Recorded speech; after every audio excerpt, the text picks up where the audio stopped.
Hello guys, in this video I will tell you how you can change the language of your Instagram account. It is going to be very easy. So before moving ahead, I would like to request you to like this video and subscribe the channel. So I will go on to the Instagram Lite app. I have installed Instagram Lite app. You can also do these options on your main Instagram account. So here I will go on to my profile of Instagram. This is the page of my Instagram, and here I will click over the three dots.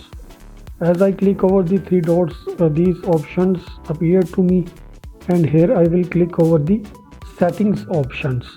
As I click over these options, so there is the word of language.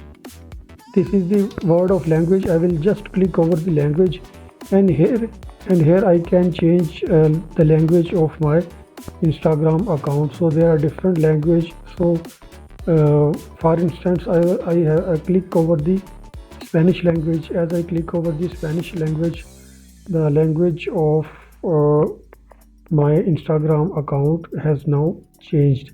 You can see 28 post, 93 followers and 94 followings.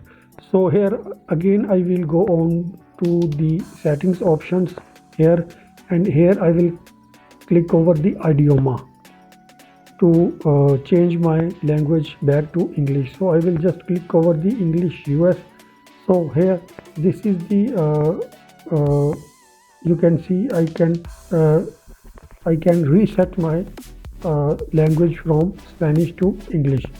So if you like the video, like this video and hit the subscribe button. Thank you very much.